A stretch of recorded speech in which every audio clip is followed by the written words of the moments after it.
Shalom, amados hermanos, espero que estén teniendo un Shabbat en bendición, un Shabbat glorioso en este tiempo tan especial que el Padre Eterno nos está regalando a todos nosotros, a todos los que escuchamos su voz, atendemos su llamado en esta santa convocación. Y una vez más, el Eterno Dios nos da el privilegio de estar en un estudio bíblico en Shabbat. Un estudio bíblico en Shabbat, como lo hacemos cada Shabbat con la ayuda del eterno Dios. Y vamos a continuar, amados hermanos, este estudio que hemos venido desarrollando. Recuerde que estamos haciendo un estudio sistemático de la carta del apóstol Pablo a los Efesios. Y estamos en el capítulo 4, en donde dice y se nos insta a nosotros como pueblo del eterno Dios a que lleguemos a la estatura del varón perfecto. Todos nosotros estamos llamados a eso, a llegar a la estatura del varón perfecto.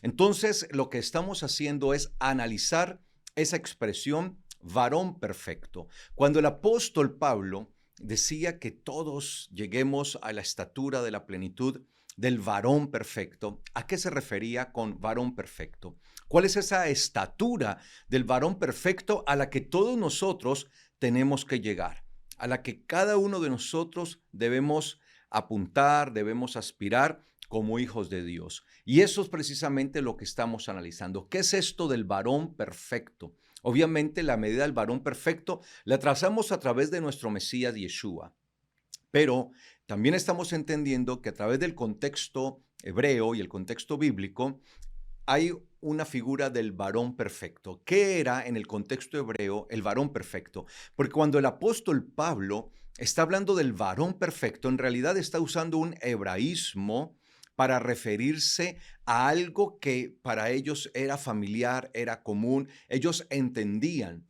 el pueblo judío, el pueblo hebreo, entendía qué significaba ser un varón perfecto. Y eso es lo que nosotros hemos venido estudiando. ¿De qué se trata esto del varón perfecto? Y ahora lo que estamos estudiando es aquello que es contrario y que nos impide a nosotros llegar a ser como el varón perfecto.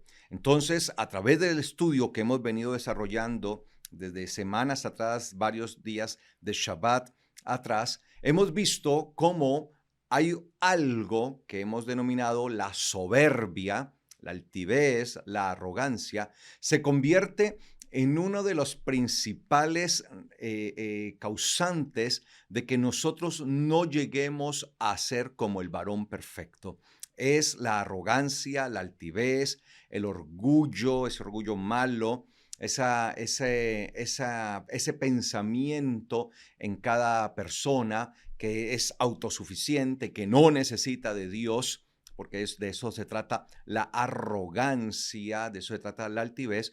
Estamos viendo cómo este factor es fundamental para ser opositor a que lleguemos nosotros a la estatura del varón perfecto. Así que la arrogancia es un oponente, una oposición fuerte, fuerte, que nos impide llegar a ese varón perfecto. Entonces, ¿qué es lo que estamos viendo nosotros? Estamos estudiando qué es la arrogancia y hemos podido establecer que la arrogancia es una actitud en el ser humano que no va conforme a la voluntad de Dios y conforme a la Torah.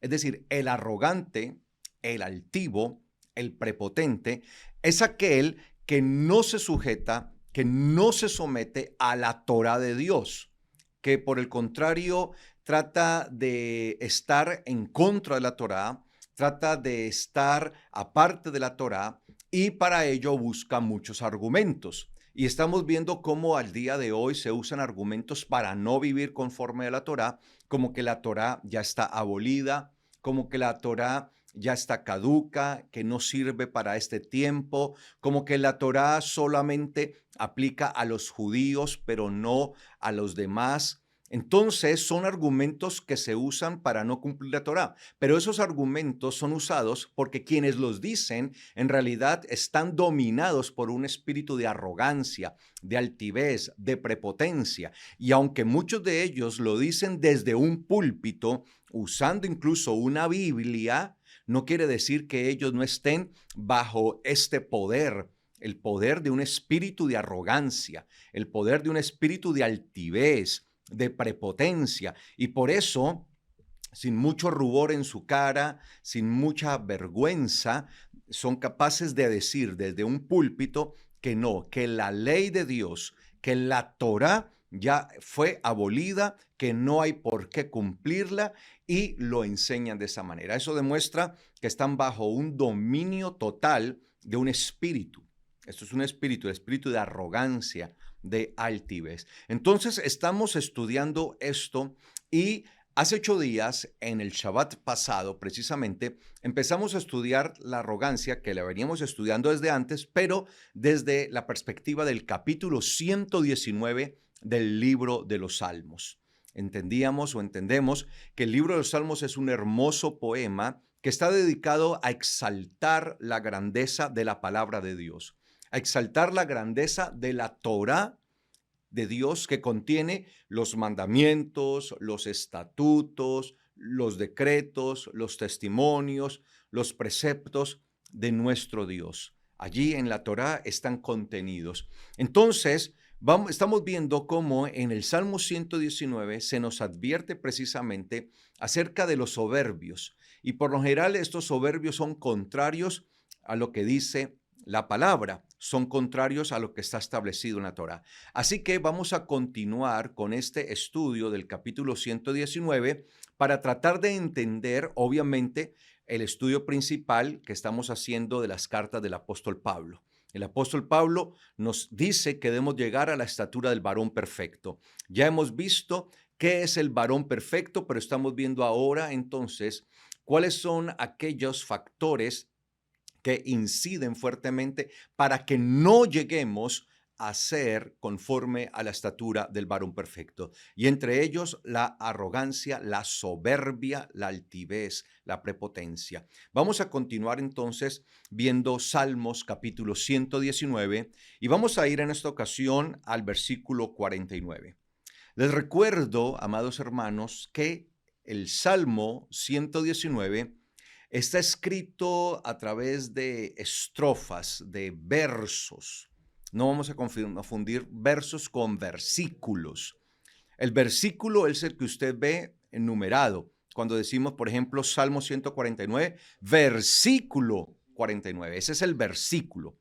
Pero todo el verso, en este caso, son las 8 líneas de las que está compuesta este fragmento, este segmento. Recuerden que cada segmento, cada verso, cada estrofa está compuesta por una de las letras del alfabeto hebreo, del Aleph Bet, ¿sí? En este caso, la estrofa que vamos a ver, el verso que vamos a ver, todos los 8 versículos que se encuentran allí componiendo este verso, ¿sí? Componiendo toda esta estrofa, van a empezar con la letra Zain en hebreo, la letra Zain, ¿sí? La letra Zain, esa es una de las letras del idioma hebreo. Entonces, cada una de esas líneas, cada uno de los 8 versículos va a tener una característica que va a empezar, todos van a empezar con esta letra, ¿no?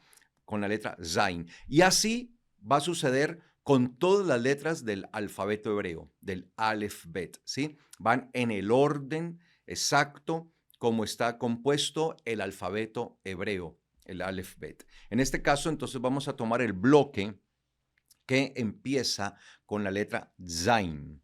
Entonces tenemos allí el Salmo 119, versículo 49. Dice así el Salmo 119, 49. El salmista dice, trae a memoria la palabra dada a tu siervo, en la cual me has hecho esperar.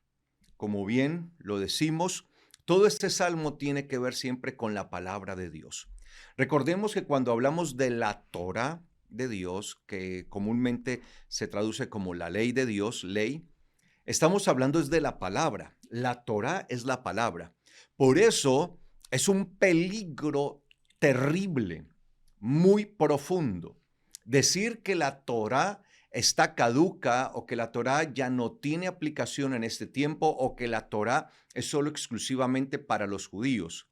Ya que cuando nosotros hablamos de la Torá de Dios, estamos hablando de la palabra de Dios. Hablar de la Torá y hablar de la palabra es igual. La Torá de Dios, la palabra de Dios. Entonces, la Torá de Dios es la palabra de Dios. Así que cuando el salmista dice, trae a memoria la palabra de tu siervo, está hablando precisamente de la Torá que ha sido entregada, que ha sido dada, porque a todos nosotros nos fue entregada y nos fue dada la Torá. Y esa es la palabra que comúnmente nosotros estamos siempre escudriñando, estamos buscando, estamos estudiando. Y él por eso dice, trae a memoria la palabra dada a tu siervo. Y miren la relación que establece el salmista. Acá el salmista está estableciendo una relación entre la palabra y él como qué, como un siervo, como un siervo. Entonces nosotros debemos entender que esa debe ser nuestra relación. La relación entre nosotros y la palabra es la relación entre Dios y nosotros como siervos. Dios como el Señor, como el amo, como el Adón, ¿sí? Y más aún con su título de majestático, ese título de majestad, Adonai, es decir, el Señor de los señores. Adonai es un título de majestad que por sí solo, Adonai, si Adonai significa mis señores. Eso es lo que significa literalmente en hebreo, mis señores, Adonai. Pero cuando está aplicado al eterno Dios, pues obviamente no lo vemos como mis señores. Es un título de majestad y cuando está aplicado al eterno Dios, por ser un título de majestad, un majestático, ¿sí? Se entiende que Él, el eterno Dios, es el Señor de señores. Así se entiende. No se puede entender como mis señores, sino como el Señor de señores. Él es el que está por encima, el amo de los amos, ¿sí? Él es el que está por encima de todo señorío, de todo amo. Entonces, él dice, trae a memoria la palabra dada a tu siervo. Entonces, mire cómo se concibe el salmista. Siendo el salmista quien es, en su posición real, él se ve a sí mismo frente a la palabra como un siervo. Él no va a decir, a ver, yo soy rey y como rey entonces estoy por encima de la palabra de Dios. No, el salmista se va a ver a sí mismo en la posición que todos nosotros nos debemos ver independientemente del rol que tengamos en esta tierra, independientemente de quiénes seamos, de qué tan poderosos y qué tan grandes lleguemos a ser en esta tierra. Nuestra posición, la posición de todo verdadero creyente ante la palabra es la de un siervo, indistintamente de quien sea la persona o de el lugar que ostente, que ocupe. Aquí no se trata nada de eso. Simplemente todos nosotros ante el eterno Dios, ante su palabra, somos siervos. Entonces la palabra está arriba y nosotros estamos acá abajo. Por eso el salmista se concebía a sí mismo como un servidor, como un siervo, como un esclavo. El esclavo, el siervo, ¿de qué? De la palabra de Dios. Ese era el estatus que se le daba desde la antigüedad a la palabra, es decir, a la Torá. Por eso nosotros no le podemos quitar ese estatus a la Torá. La palabra de Dios es eterna. El mismo Yeshua nos dijo, el cielo y la tierra pasarán, pero mis palabras no pasarán. Y cuando él habla de mis palabras, no está hablando de unas palabras diferentes a las palabras dadas por el Padre Eterno. Recuerde que Yeshua lo dijo, las palabras que yo les hablo a ustedes no son mis palabras, sino las palabras que el Padre ha dado que yo hable. Porque yo no hablo por mi propia cuenta, sino lo que el Padre me da para que yo hable. Así que todo lo del Padre le pertenece a Yeshua, así mismo la Torá. Por tanto, cuando Yeshua decía y él argumentaba y aseguraba, el cielo y la tierra pasarán, pero mis palabras no pasarán, está hablando sin lugar a dudas de la palabra de Dios. que es la palabra eterna de la Torá. La Torá es eterna. Entonces, dice, trae a memoria la palabra. ¿Qué significa esto? No olvidarse de la palabra. Cuando nosotros decimos que la Torá está invalidada, que la Torá ya no está vigente, o que la Torá es solo exclusivamente para judíos y no es aplicada a nosotros por ser gentiles o por venir de nosotros del gentilismo, pues sencillamente lo que estamos haciendo es un ejercicio de olvido de la palabra, de abandono de la palabra, de la Torá. Al contrario, lo que se nos pide a nosotros es que la tengamos en nuestra memoria, tenerla continuamente en nuestro recuerdo, tenerla en nuestra mente. Trae a memoria la palabra dada a tu siervo, en la cual me has hecho esperar. Porque la Torá, que es la palabra de Dios, es aquella en la que nosotros debemos aprender a esperar. Porque recuerden que el objetivo principal de la Torá, el propósito grande de la Torá es el Mesías, nuestra esperanza. Y es que negar la Torá es negar al Mesías. Ojo con esto. Negar la Torá es negar la palabra de Dios. Entonces él dice, en la cual me has hecho esperar. Y todos nosotros estamos bajo esa condición. La Torá es la palabra en la cual nosotros debemos esperar, como siervos dispuestos a obedecerla, siempre teniéndola en nuestra memoria. Entonces sigue diciendo el versículo 50. Ella es mi consuelo en mi aflicción. Miren lo que entendía el salmista respecto a la palabra, respecto a la Torá. Ella es mi consuelo en mi aflicción, pues tu dicho me ha vivificado, me ha hecho vivir, me ha dado vida. Ella es mi consuelo en mi aflicción. La palabra tiene un poder tremendo. La palabra tiene un poder tan poderoso, tan grande, ¿sí? Que dice el salmista, pues tu dicho, es decir, tu declaración, lo que ha sido declarado, porque la palabra de Dios, la Torá, es lo declarado por Dios, me ha vivificado, me ha hecho vivir, me ha hecho tener vida. Entonces, ¿qué hay en la palabra? ¿Qué hay en la Torá? Hay vida. ¿Y por qué nosotros aseguramos que en la Torá hay vida?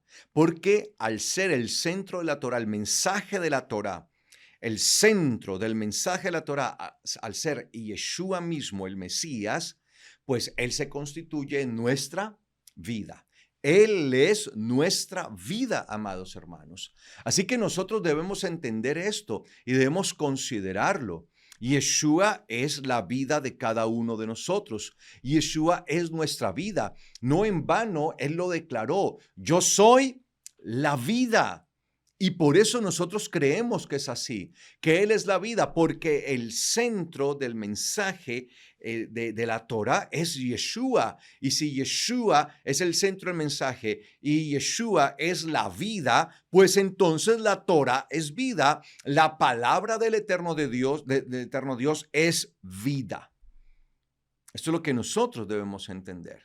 Y por medio de ella tenemos esperanza y por medio de ella tenemos consuelo. Por eso, aún en los momentos de dificultad, aún en los momentos de aflicción, aún en los momentos difíciles, nosotros podemos encontrar fortaleza, consuelo y esperanza en la Torá. Porque cuando nosotros la leemos, en cada una de sus líneas hallamos al Mesías, y al hallar al Mesías, nosotros vamos a llenarnos de esa fortaleza, de ese consuelo, de esa esperanza de gloria, esa esperanza de vida.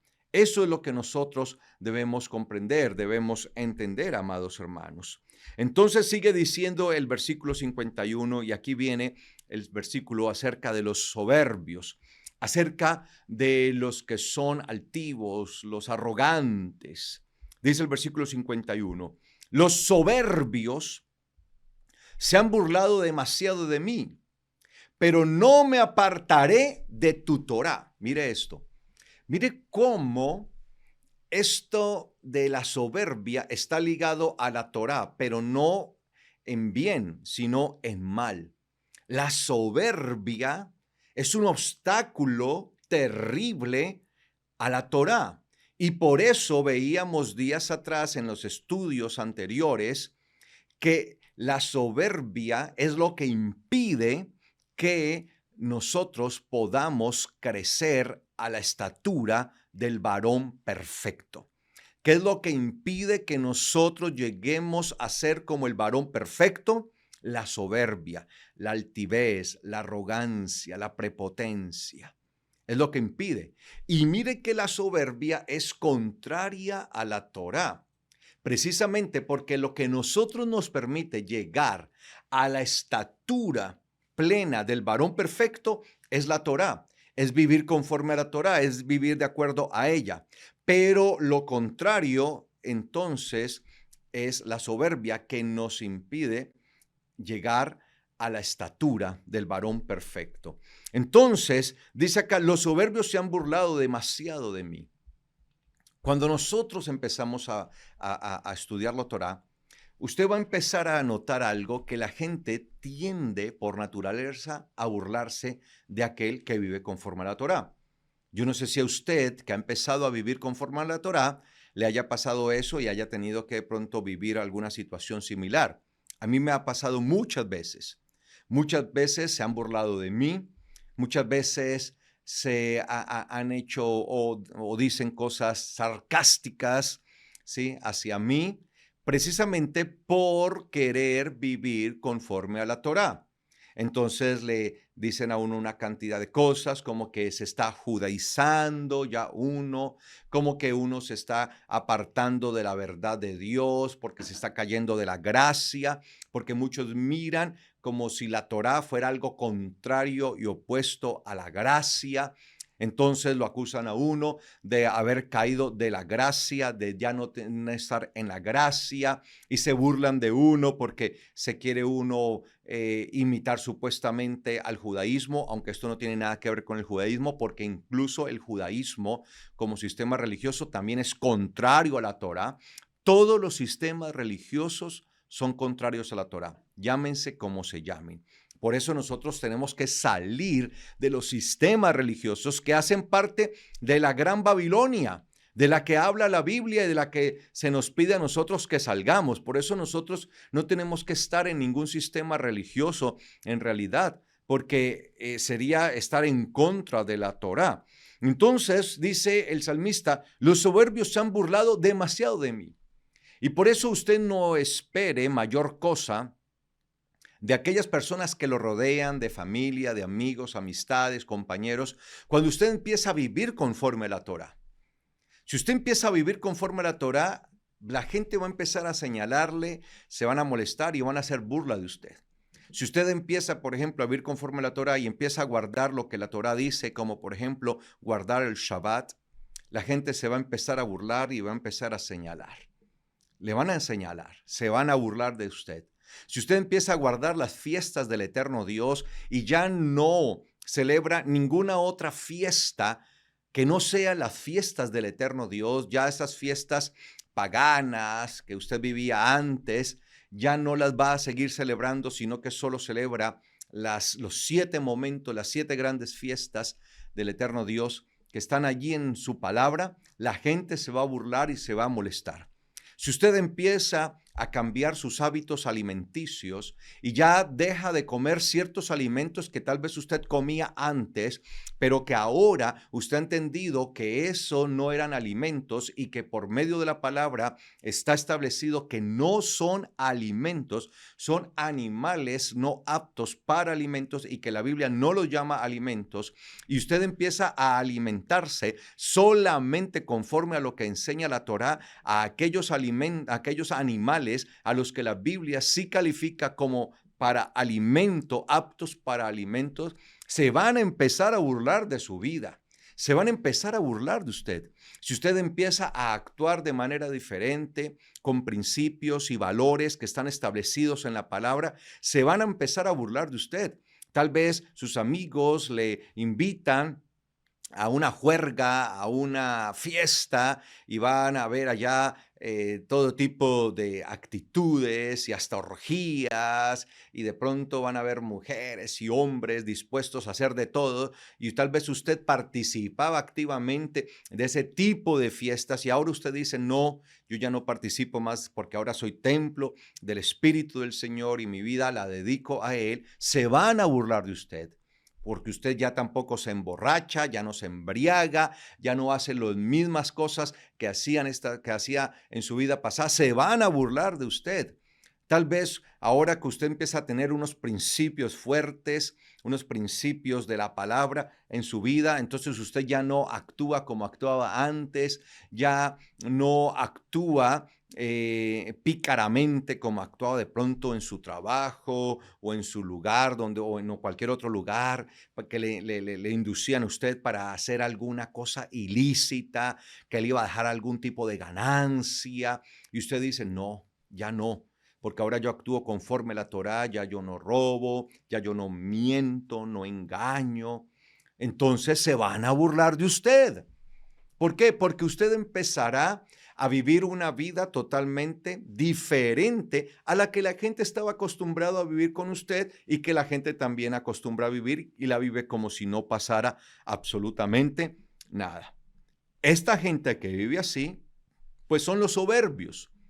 ¿Por qué les llaman soberbios? Sencillamente porque viven una vida por fuera de la voluntad de Dios, no se someten, no se sujetan. El soberbio, el altivo, el arrogante, es aquel que no está dispuesto a bajar la cabeza para reconocer sus errores y someterse a la voluntad del eterno Dios, sino que busca solamente sus propios placeres, su propia conveniencia y lo va a hacer de esa manera. Entonces usted va a empezar a ver cómo ciertas personas se van a empezar a burlar de usted. Y lo van a hacer tremendamente. Y lo van a señalar y van a hablar de usted. Y tal vez usted va a ser la comidilla, el plato del cual hable todo el mundo. Cuando se reúnen en familia van a hablar de usted. Cuando se reúnen sus amigos, sus compañeros van a hablar de usted, de su actitud, de cómo ha cambiado, de que ahora se cree quién sabe qué cosa, que ahora se cree disque judío, porque por lo general le colocan a uno esa etiqueta. ¿Sí? Entonces va a haber burla. Pero ¿qué dice el salmista? Que a pesar de esas burlas dice, pero no me apartaré de tu Torah. No porque se burlen los soberbios de mí, no porque los soberbios hagan escarnio, hagan burla, me señalen, no por eso me apartaré de tu Torah. Mucha gente termina apartándose de la Torah porque no aguantan, como decimos aquí en Colombia, no aguantan el voltaje, no aguantan la presión, no aguantan ver a sus familiares, a sus amigos, a sus compañeros haciendo comentarios, burlándose, señalándolo. Entonces no aguantan esto y por eso muchos abandonan el camino de la Torá por el que un día iniciaron. No lo aguantan, hay gente que no lo aguanta y prefiere entonces seguir caminando el camino que venía caminando, un camino descarriado, un camino de soberbia, un camino de altivez, de orgullo. Entonces vemos aquí que el salmista dice y expresa precisamente que los soberbios son aquellos que se burlan de él, pero en realidad no se están burlando de él. Se están burlando de lo que sigue, de la Torá. Por eso él dice, se burlan demasiado de mí, pero no me apartaré de tu Torá. Porque no se están burlando en sí de la persona, sino de la Torá, que ahora está viviendo la persona. Entonces el salmista vivía conforme a la Torá y por eso los soberbios se burlaban de él. Pero él dice que a pesar de esa burla, que a pesar de que puede ser demasiado la burla, dice, no me apartaré de tu Torah. No me apartaré de tu Torah. Y esto es lo que nosotros debemos tener en nuestro corazón, amados hermanos. Nosotros no podemos, por más presión y por más burlas que hagan de nosotros, porque ahora estamos viviendo conforme a la Torah, No podemos ceder a la presión. Por más que nos critiquen, por más que nos señalen, nosotros no podemos ceder ante la presión. Llámese como se llame, sean padres, sean hijos, sea el cónyuge, la pareja, sean los amigos más íntimos, sean las amistades o los compañeros de trabajo, de estudio, con todos los que uno se rodea. Esa presión no puede ser tan poderosa en nosotros de tal manera que nos inste a abandonar el camino de la Torá, a apartarnos de la Torá. Nosotros no podemos llegar a eso, amados hermanos. Tenemos que luchar y para eso tenemos el Espíritu de Dios, para que luchemos continuamente, para que insistamos, persistamos. Como le decía el apóstol Pablo a Timoteo, persiste a tiempo y fuera de tiempo. Persiste en ello, persiste en la palabra que has aprendido desde la niñez. La enseñanza que se te ha dado desde la niñez, debes persistir en ella y debes insistir en ella a tiempo y fuera de tiempo, es decir, en todo momento. Y ese es el llamado que se nos hace a todos nosotros como verdaderos creyentes, como verdaderos hijos de Dios. Entonces, los soberbios son los que se burlan de la Torá. Cuando se burlan de usted por vivir conforme a lo que está en la Torá, no se están burlando de usted, se están burlando de la Torá. Es como el eterno Dios cuando le dice a Samuel, al profeta Samuel, cuando el pueblo le dice al profeta que le dé un rey. Y el pueblo empieza a clamar por un rey. Y a pesar de que el profeta le advierte al pueblo de Israel las consecuencias terribles, funestas, las consecuencias ruines, devastadoras que vendrán como resultado de ponerse un rey Israel, tener un rey humano, ¿cuáles van a ser las consecuencias? A pesar de que se les da una advertencia tremenda, el pueblo dice, no importa, queremos rey como las demás naciones. Y Samuel, el profeta, se entristece en gran manera. Se entristece tremendamente porque pues Samuel era el que guiaba al pueblo también como juez. Samuel era el que estaba allí, era el líder, era el guía del pueblo. Entonces él se entristece al ver cómo el pueblo pide vehementemente a un rey, a alguien que los guíe, que los lidere, cuando él es el que lo está haciendo. Entonces el eterno Dios le dice a Samuel, que ha sido puesto por Dios precisamente para esa labor con el pueblo, y el eterno le dice a Samuel, tranquilo Samuel, no debes estar triste por esta situación, porque es que no te están despreciando a ti, es a mí a quien están despreciando.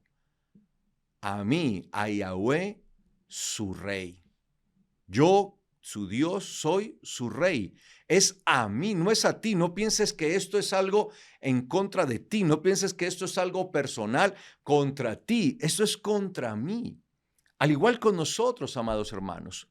Cuando la gente nos señala, se burlan y nos ofenden por el hecho de nosotros estar viviendo conforme a la Torá y seguir sus enseñanzas tal como están allí establecidas a través del entendimiento de Yeshua, nuestro Mesías, obviamente, porque eso es lo principal que debemos tener en cuenta, que la Torá hoy por hoy la debemos comprender a la luz del Mesías de Yeshua. Cuando la gente da sus opiniones, que muchas veces son opiniones ofensivas, burlonas, son opiniones que quieren únicamente es dañarnos a nosotros. Cuando la gente lo hace, en realidad no lo está haciendo en contra de nosotros. Es en contra de Dios, es en contra de su palabra, de su Torah. Por eso el salmista decía, aunque los soberbios se burlen y se han burlado mucho de mí, demasiado, ya sus burlas han excedido, yo no me apartaré de tu Torah. Porque puede darse eso, amados hermanos. Se puede dar eso.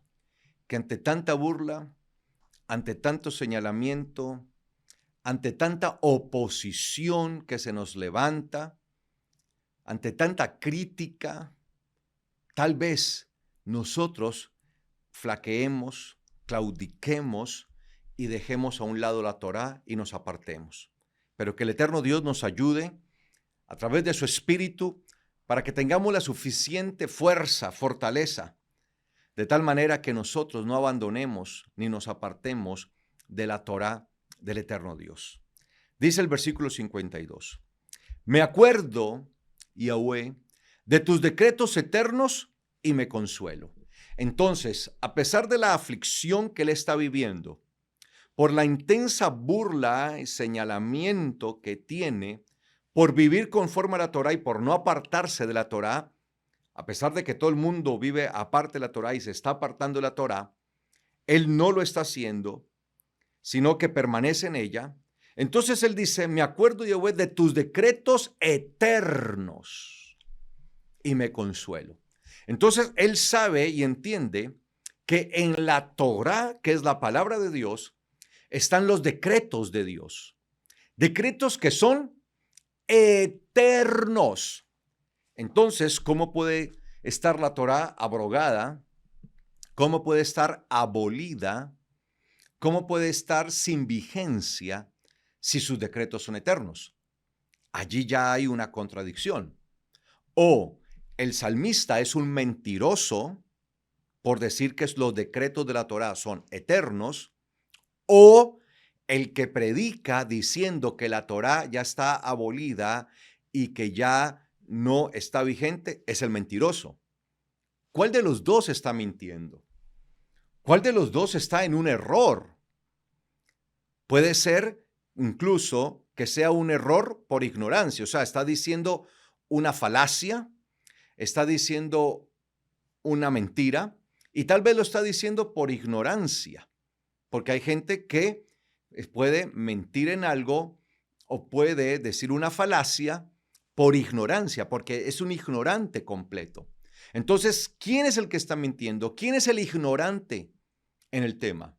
¿El salmista que afirma que los decretos de la Torá son eternos, o aquel que predica y enseña que la Torá ya está vigente, ya está caduca, ya está pasada, que ya está abolida, que ha sido abrogada?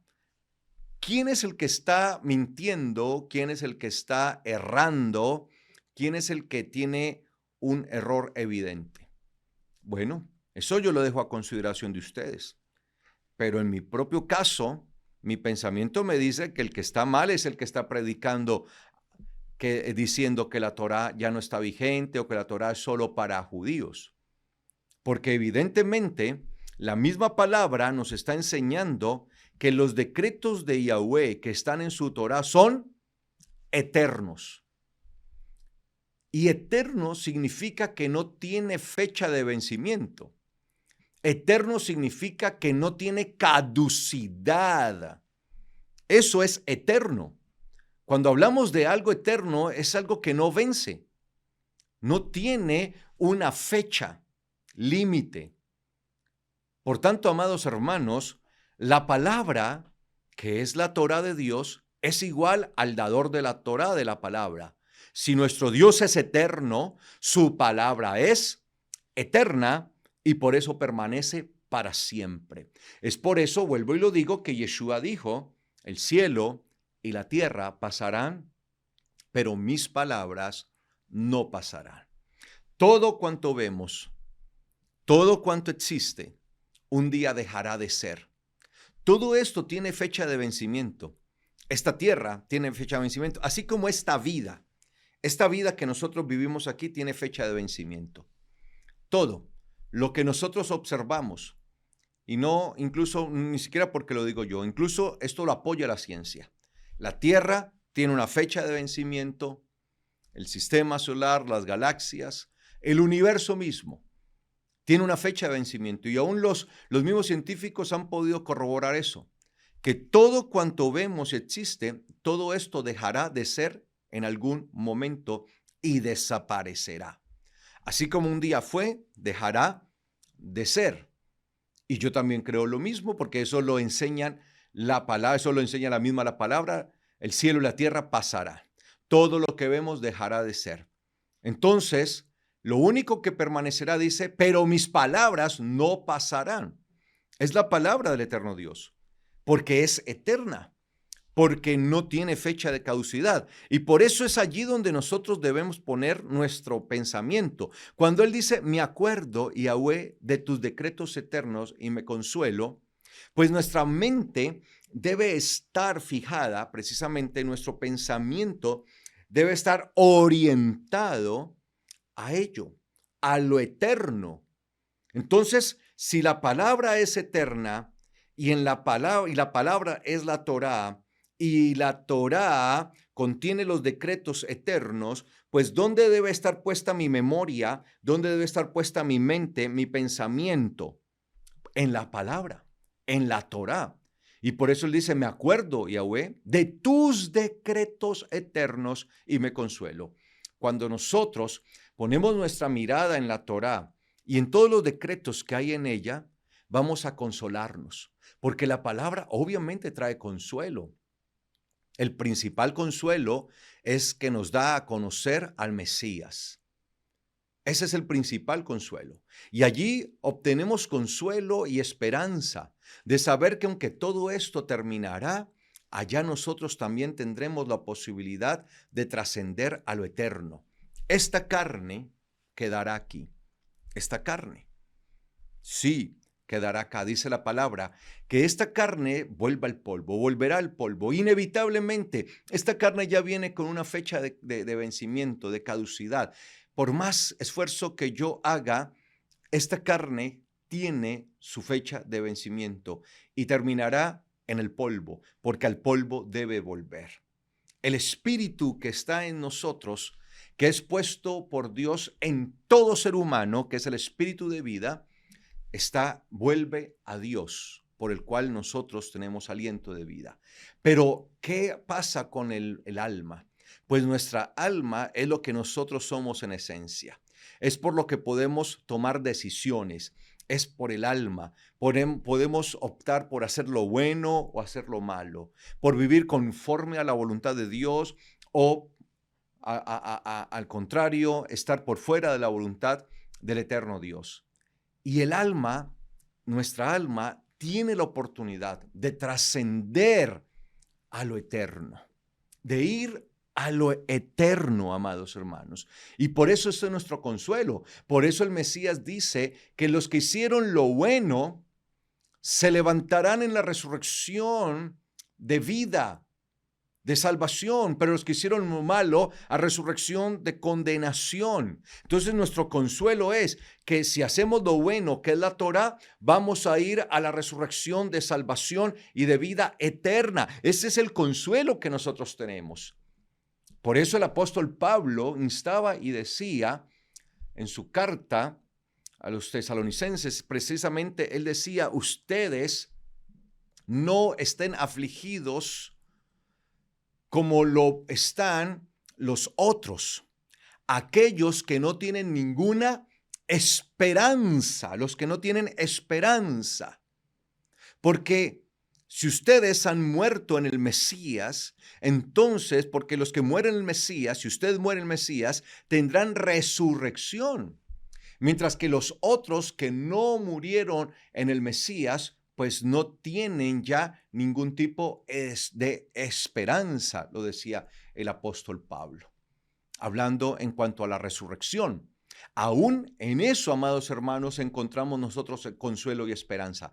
Saber que si vivimos conforme a la Torá y morimos ahora, seremos resucitados el día de mañana en la resurrección que dará Yeshua Mesías.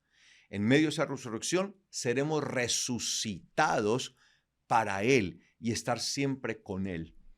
¿Qué mayor esperanza, qué mayor consuelo que ese? El impío, el incrédulo, no tiene esa esperanza. El incrédulo ni siquiera sabe qué va a pasar con él. Muere y ni siquiera sabe qué va a pasar con su alma. Por eso usted le pregunta a muchos incrédulos, sí, ¿qué hay después de la muerte? No, pues terminamos y todo termina allí. Para muchos todo termina allí. Lo que no saben, en realidad, es lo que les espera. Pero para nosotros que hemos creído en Yeshua Mesías y tomamos su Torá y la amamos y vivimos conforme a ella, creyendo que es eterna y sus decretos eternos, entonces para nosotros hay un consuelo y una esperanza gloriosa de vida eterna. Vida eterna. Por eso los decretos eternos de la Torá son consuelo, son esperanza. Por eso el mismo salmista decía que mi alma no sería entregada, no sería abandonada en el Sheol, no sería lanzada, entregada al Sheol, donde no hay memoria. Dice que allí no hay memoria de Dios. No se tiene a Dios en memoria. Allí en el Sheol.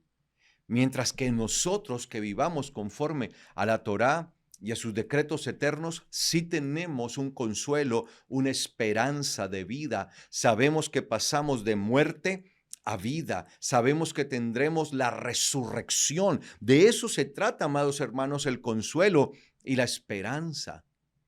Entonces dice el versículo 53, indignación se apoderó de mí a causa de los malvados que han abandonado tu Torá. Entonces, ¿quién es un soberbio? Pues es un malvado que abandona la Torá. Es un malvado. ¿Qué es un malvado? Aquel que está sistemáticamente haciendo lo malo. Eso es lo que nosotros debemos entender cuando la Biblia nos habla del malvado. Es el que sistemáticamente está haciendo en contra de la voluntad de Dios. El que sistemáticamente está yendo en contra de la voluntad de Dios.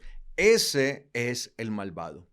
Y por eso nosotros debemos entender, amados hermanos, que los malvados son los que están haciendo continuamente en contra de la palabra de Dios. ¿Sí? Ese es el malvado. Aquí se les llama, ¿sí? Se les llama en la Biblia Reshaim. Reshaim, se los voy a colocar acá.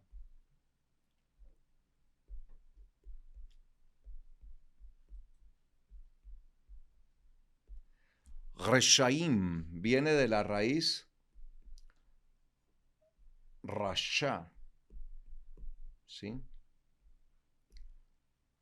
Rasha, que tiene que ver precisamente con esa actitud de practicar lo malo sistemáticamente. O sea, son personas que deciden practicar lo contrario. Recuerda que lo malo es lo contrario a la Torá. Lo bueno es la Torá y lo malo es lo contrario a la Torá. Entonces, el malvado es aquel que toma lo malo, pero lo convierte en parte de su vida para vivirla de manera sistemáticamente. Entonces se acostumbra a vivir de pecado en pecado y no le interesa. Ese es el malvado, ¿sí? El malvado, Rasha. Entonces los malvados, Rashaim, pues son aquellos que deciden tomar el pecado para hacerlo parte de su vida y lo viven sistemáticamente. O sea, el pecado continuamente está siendo vivido de manera sistemática. Entonces, nosotros debemos entender esto y por eso dice allí, dice acá, indignación se apoderó de mí. ¿Qué es lo que sentía el salmista? Indignación, ¿sí? Ese dolor. Entonces, ¿la indignación qué es? Es el dolor que alguien siente frente a las situaciones de pecado sistemático, de ver su entorno, de ver su alrededor, de ver su sociedad, el sistema, cómo practica continuamente y de manera sistemática el pecado. Sistemático. De hecho, el pecado se vuelve tan sistemático que incluso empieza a ser parte de las leyes de una nación. Empiezan a vivir, a ser parte de las leyes, ¿sí? Por ejemplo, el aborto, eso hace parte de una situación sistemática de asesinatos de infantes, de asesinatos de inocentes. Eso es algo sistemático. Y una nación que tiene dentro de su legislación, dentro de sus leyes, esto, pues aún ha llevado de manera sistemática a sus leyes la práctica de lo malo, de lo perverso, y así muchas otras leyes que ya ustedes también van entendiendo de qué otras leyes vamos hablando o que vamos viendo. Entonces se va volviendo el pecado práctica sistemática de las personas y aún de la sociedad. Y por eso él sentía indignación, es decir, ese dolor con desesperación frente a esa actitud que se ve. Y por eso él dice aquí, indignación se apoderó de mí a causa de los malvados. Entonces ya entendemos quiénes son los malvados. Son los que practican de manera sistemática el pecado, que han abandonado tu Torah. Han abandonado, es decir, que son sobre todo aquellos que tenían algún conocimiento de la Torah y se fueron de ella. Pero también cuando las cosas esenciales y que por naturaleza deberíamos hacer de la Torah, no la hacemos. Entonces, por eso se abandona la Torah. Y eso es lo que estamos viendo. Estamos viendo en medio de nuestras sociedades incluso un abandono de la Torah.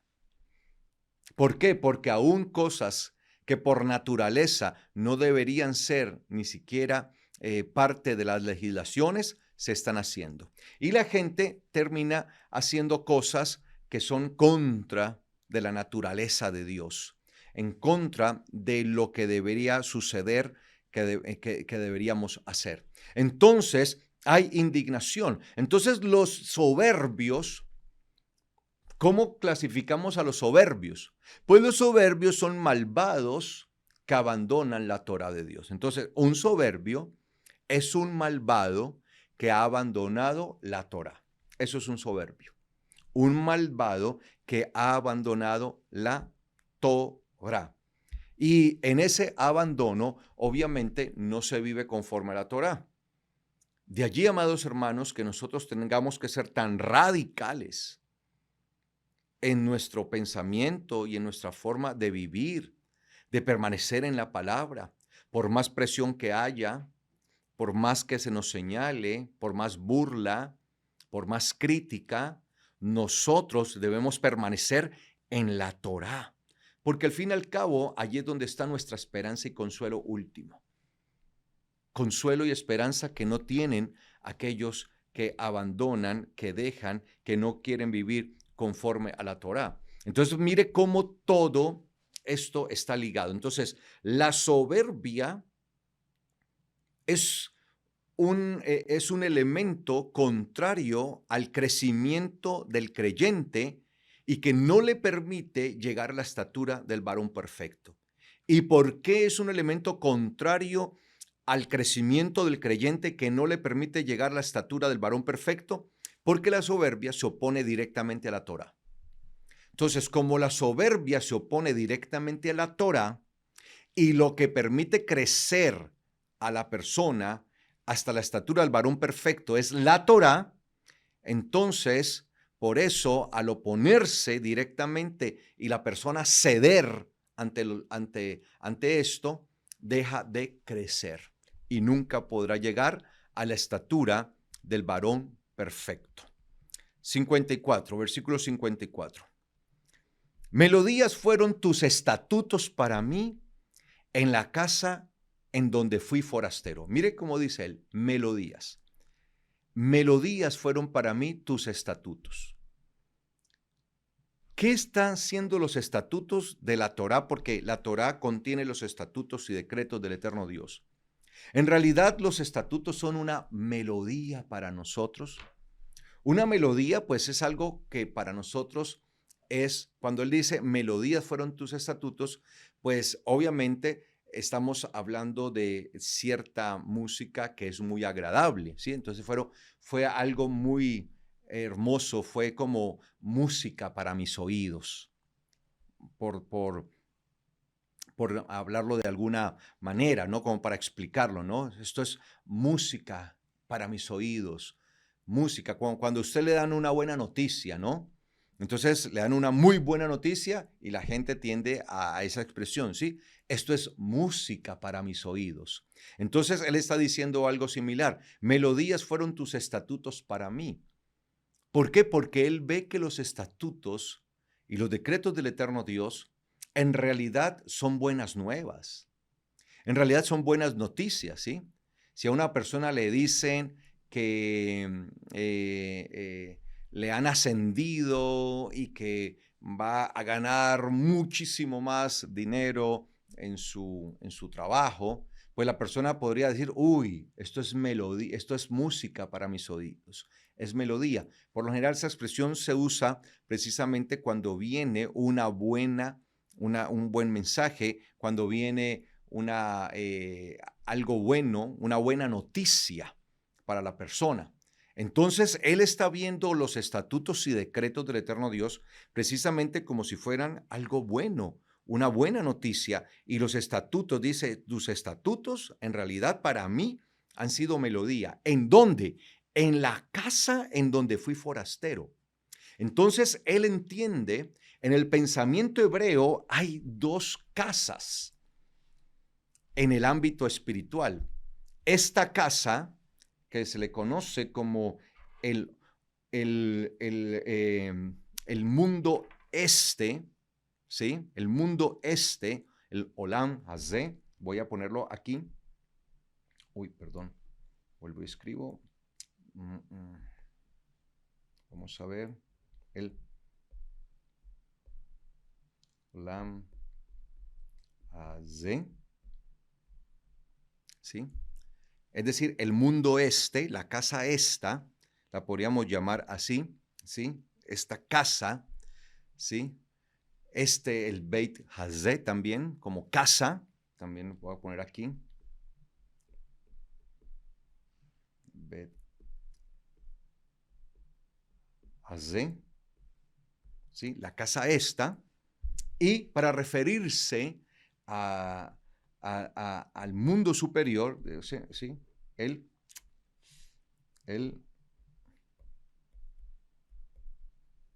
Olam Abba, ¿sí? O Bet Habá, ¿sí? El mundo venidero o la casa venidera, ¿sí?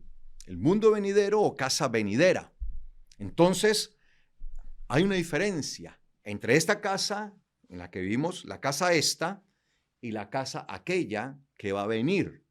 Entonces, cuando dice, melodías fueron tus estatutos para mí en la casa en donde fui forastero, este mundo se ve como una casa, como una gran habitación. Y en esta habitación, ¿cómo se concebía el salmista? Como un forastero. ¿Cómo somos nosotros en esta casa, en este mundo? Forasteros. Es decir, aquí estamos de paso, porque en realidad nuestra verdadera ciudadanía y nuestra verdadera habitación está ¿en dónde? Allá arriba. Es la superior, la que ha de venir. El mundo venidero, la casa venidera. Entonces, por eso, para el que sabe que es forastero aquí, pero que su residencia está allá, en la dimensión espiritual, en lo alto, los estatutos y decretos de Dios que están en su Torá son melodía. Pero para los que son de aquí, que su mente está solamente aquí, para ellos no son melodía. Para ellos son cosas que no es buena a sus oídos y por eso prefieren decir que están caducos los estatutos de Dios, los decretos, que la Torá ya no sirve, que la Torá ya no está vigente y que eso es para los judíos. ¿Por qué? Porque pertenecen a este mundo, porque se han adaptado a este mundo, porque su mirada y su corazón no está en el mundo venidero, en la casa venidera. Aquí somos forasteros. Y dice acá, recordé en la noche tu nombre, oh Yahweh, y por tanto guardo tu Torah. Recordé en la noche tu nombre, oh Yahweh, y por tanto guardo tu Torah. Cuando nosotros nos acordamos de Dios, nos acordamos de su Torah. Si nos olvidamos de la Torah de Dios, nos estamos olvidando de Dios. Entonces, el acordarnos de Yahweh nos permite verdaderamente vivir conforme a la Torah. Pero si nosotros desechamos la Torah, nos estamos olvidando de Dios. Y por eso dice él allí, las bendiciones obtuve porque guardé tus preceptos. Las bendiciones obtuve porque guardé tus preceptos. Y la principal bendición que nosotros tenemos, que de eso se trata la palabra bendición, es la adopción. Es el ser reconocidos como hijos de Dios. Cuando en la Biblia, en el contexto hebreo, se nos habla de bendición, nosotros, amados hermanos, debemos entonces entender que se nos está hablando precisamente de aquello, ¿sí?, que tiene que ver con nosotros, con nuestra parte de legalización, de ser hijos de Dios, de ser adoptados en Él. Así que, amados hermanos, cuando nosotros vemos esta estrofa que estudiamos el día de hoy, este verso, todo este verso que está compuesto de estos 8 versículos, pues todos tienen que ver precisamente con la Torá. Y nos muestra que lo contrario o el oponente a la Torá es la soberbia. Y que los soberbios solamente se dedican a burlarse de la Torá. Es a señalar la Torá y a criticarla. Y a criticar a todo aquel que vive conforme a la Torá. Y a burlarse de él. Por tanto, cuando nosotros tenemos al Señor, aún las bendiciones de Él vamos a tener. Cuando nosotros tenemos la Torá, vamos a tener la bendición. Y parte de esas bendiciones es llegar a la estatura del varón perfecto. Esa es parte de la bendición que nosotros obtenemos. Por eso dice el 56, las bendiciones obtuve porque guardé tus preceptos. Cuando nosotros guardamos los preceptos del eterno Dios, los atesoramos en nuestra vida y cuidamos de ellos, pues vamos a obtener las bendiciones. Y parte de esa bendición es llegar a la estatura del varón perfecto. Amén. Así que, amados hermanos, vamos a dejar hasta aquí este estudio por el día de hoy. Y si el eterno Dios lo permite, continuaremos este estudio el próximo Shabbat. Si así el Señor lo permite, nos da la vida. No se olviden, amados hermanos, que si esta enseñanza ha sido para ustedes de bendición y de crecimiento, por favor denle me gusta al video de YouTube, ahí me gusta, y compártalo a través de todas sus redes sociales, a través de todas las plataformas que usted tenga. ¿Ok? No se olvide también que puede comunicarse con nosotros a través de la línea que aparece allí en su pantalla. Si usted vive fuera de Colombia, se puede comunicar con nosotros teniendo en cuenta que +57 es el código de área. Entonces, a ese número que aparece en su pantalla, sea aquí en Colombia o fuera de Colombia, escríbanos a través de WhatsApp o de Telegram. WhatsApp o Telegram. Nos escriben y con mucho gusto nosotros estaremos en contacto con ustedes porque ese es el propósito. Y también no se olvide de visitar nuestra página web www.palabraVerdadera.org.co. Allí hallará todo acerca de nuestro ministerio y también la oportunidad de inscribirse gratuitamente a nuestras escuelas de formación ministerial que tienen como propósito en darles herramientas a ustedes para que aprendan a profundizar en el conocimiento de las Sagradas Escrituras. Así que aproveche y estudie porque es totalmente gratis. Así que, amados hermanos, les agradezco por la oportunidad que me han dado de llegar hasta ustedes. Les habló su amigo, su servidor, Carlos Rabat. Muchas bendiciones para sus vidas y deseo el shalom del eterno Dios para ustedes. Shalom.